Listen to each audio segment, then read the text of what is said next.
Action. नमस्कार, जनआवाज़ पत्रिका में आपका एक बार फिर स्वागत है। मैं हूं आपका दोस्त प्रभ दयाल। आपको बताते चले कि पिछले हफ्ते ही एक चरवाल के नज़दीक एक डकैती हुई थी, जिसके दो आरोपी जो हैं, आज राजबाग पुलिस को जो है बड़ी एक सफलता हासिल हुई है। उसमें दो आरोपियों को जो है वो हिरासत में ले लिया गया है। उन आरोपियों से ये कुछ हथियार बरामद हुए हैं। मैं आपको सहयोगी को बताता चलूँ कि यहाँ पे बताएं, दो पिस्टल्स हैं, कुछ जिंदा कारतूस हैं, तेज़धार हथियार हैं और कुछ नकदी भी जो है इनसे बरामद की गई है। ये वारदात जो है चरवाल के नज़दीक एक शोरूम में की गई थी, जिनसे कुछ नकदी और कुछ गोल्ड भी जो है वो आके ले गए थे। और इसी आज कठुआ पुलिस को जो है एक बड़ी कामयाबी हासिल जो हुई है। बने रहिए जनआवाज़ पत्रिका के साथ। मैं आपका दोस्त।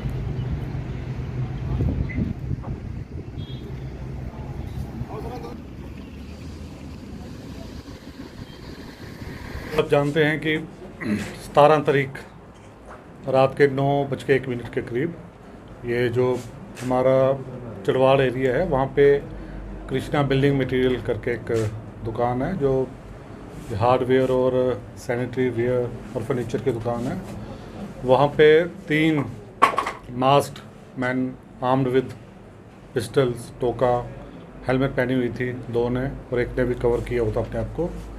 ये दुकान के अंदर आए और सीधा कैश काउंटर, जहाँ पे जो भी पेमेंट्स वगैरह होती है, वहाँ गए और जो इसके ओनर थे उनको इन्होंने डरा धमका के थ्रेटन किया कि मार देंगे, और गन पॉइंट पे वहाँ से कोई 1 लाख के करीब नकदी लूट के ले गए। साथ में एक गोल्ड रिंग उनका ही और एक एयर पिस्टल थी, वो लेके ये वहाँ से फरार हो गए। और मॉर्निंग में 18 तारीख को इसकी इन्फॉर्मेशन पुलिस पोस्ट चरवाल में दी गई।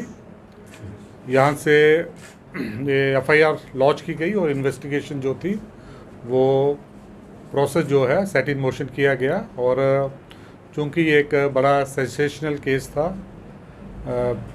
जो फुटेज सबसे पहले तो हमने टीम्स बना दी गई, जो एक हमारे SDPO धीरज कटोचा बॉर्डर, उनकी निगरानी में, और फिर हमने सब टीम्स बनाई गई, जिसमें SHO तारिक, जो कि राजबाग के SHO हैं, और SHO हीरानगर, और पूरे अपने जो भी इनके एक्सपीरियंसेस थे। सबसे पहले तो ये जो भी हमारे पास टेक्निकल इनपुट्स थी, जो भी डंप डेटा वगैरह था, उसको एनालाइज करने का प्रोसेस किया गया। और जितने भी CCTV फुटेज, जो भी कैमरास हाईवे पे RTA रूट्स पे थी, उसको हमने ये खंगाला। और सबसे पहले ये आइडेंटिफिकेशन करने की कोशिश थी कि ये क्या इंटरस्टेट ये डकैत हैं, रॉबर्स हैं, जहाँ की विद इन द हमारे अपने ही इलाके के हैं। तो CCTV फुटेज से इतनी क्लैरिटी तो नहीं मिल पा रही थी, बट उससे हमें क्लूज़ मिलते गए। और फिर जो एक हमारा जो पहले भी इस इलाके में सांबा, हमारा ये कठुआ में जो भी हाईवे पे रॉबरीज, बलगरीज, डकैतीज वो ही थी, तो उस पैटर्न को समझते हुए तो हमने ज़ीरोइंग किया 3-4 जो पहले भी केसेस इन केसेस में इन्वॉल्व थे। तो उसमें एक तो जो सांबा का प्रिंस कपूर करके है, वार्ड नंबर 7 सांबा ऊपर बाज़ार, वो आइडेंटिफाई पहले शक के घेरे में आए।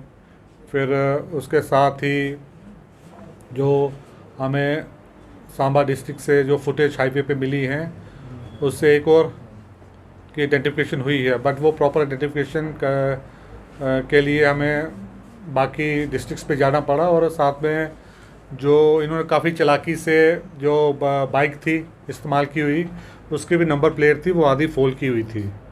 तो अब जिस डिस्ट्रिक्ट का वो, उधमपुर डिस्ट्रिक्ट का वो उस पर नेम प्लेट का वो था, तो उस पर वहाँ से ली गई इंफॉर्मेशन। और फिर हिट एंड ट्रायल मेथड से हमने कुछ ये नंबर्स थे, रजिस्ट्रेशन नंबर्स, वो भी लिए। तो उसमें फिर हमने एक नंबर को आइडेंटिफाई करके, तो कटरा से हमने एक और राकेश कुमार पोनी का रहने वाला है और कुक का काम करता है वहाँ होटल पे, तो वहाँ पे रेड किया और उसको वहाँ से अरेस्ट किया, और जो भी उसके डिस्क्लोजर्स वगैरह थे तो उसके बाद में ये आया कि वो भी एक 302 के पर्चे में शामिल था, वो भी हार्डकोर क्रिमिनल था। तो उससे फिर जो भी इंफॉर्मेशन आई है आगे, तो उसके बेसिस पे फिर क्योंकि जो प्रिंस कपूर था वो भी हार्डकोर क्रिमिनल था, और ये पंजाब और हिमाचल में भी काफ़ी केसेस में इन्वॉल्व था। हमारे भी जहाँ पे पेट्रोल पंप और सांबा में भी जो भी रॉबरीज हुई हैं उसमें भी इन्वॉल्व था। तो और वो ये सुनने में आया है, अभी वेरीफाई कर रहे हैं हम कि वो उसका भी अंडर ट्रायल केस चल रहा था, वो पंजाब हिमाचल कहीं से वो भागा हुआ है, फरार है अभी। इवन कठुआ में भी हमने उसको एब्सकॉन्डेड डिक्लेयर किया हुआ है अपने एक केस में। तो वो यहाँ से सांबा में रख बटाली तो पंगडोर, तो वहाँ पे उसने एक मकान ख़रीदा हुआ था, तो उसमें ही अपने वो जो भी फरारी के दिन काट रहा था। और उसको फिर हमने, चूँकि वो एक रेजिडेंशियल एरिया था, तो बड़े काफ़ी हमारे टीम ने होशियारी से प्रोफेशनल वे में उसको ट्रैक किया और उसको दबोच लिया गया। और उससे हमें 2 pistols with live rounds, 23 live rounds थे, 4 मैगजीन्स थी, और जो कैश था वो 40,000 के करीब कैश वो अभी तक रिकवर हुआ है। बाइक का जो भी उसने अभी डिस्क्लोजर किए हैं, बाइक उसने कहीं पंजाब साइड, उसको जब उन्होंने देखा कि ये पूरा सोशल मीडिया पे फुटेज सर्कुलेट हो रही है, तो उसने वहीं पे चाबी के समेत ही वहाँ कर दिया। तो सर्च हमने किया, हो सकता है कि वहाँ से वो चोरी हो गया हुआ है। और तीसरा जो इसमें इन्वॉल्व था साहिल बिश्ना का, वो अभी भी ये अरेस्ट नहीं हो पाया है, तो उसको भी हम चंद दिनों में अरेस्ट कर लेंगे। ये पिस्टल जो है इंडियन मेड ही हैं पिस्टल्स, अभी उनकी वेरिफिकेशन चल रही है, तो वो देख लेंगे। मेरे ख्याल से राजस्थान साइड से बनी हुई हैं। काफ़ी सारे केसेस जो हमारे केसेस थे उसमें तो ये रॉबरी थी, और पुराने केसेस सिदड़ा में भी इसने केस में इन्वॉल्व है, और डकैत पंजाब साइड से अभी हम ले लेंगे इन्फॉर्मेशन। तो ये तो क्लियर है कि ये प्रोफेशनल रॉबर्स डकैत्स थे, और बाकी NDPS या इन केसेस में उनकी क्या इन्वॉल्वमेंट है वो हम इंफॉर्मेशन गैदर कर रहे हैं। तेजदार हथियार नेचुरली जो ये कैरी कर रहा है तो उसकी मंशा तो होती है कि अगर उसका मकसद पूरा नहीं हो पाए तो वो अटैक भी कर देते हैं, तो वो मिल जाएंगे।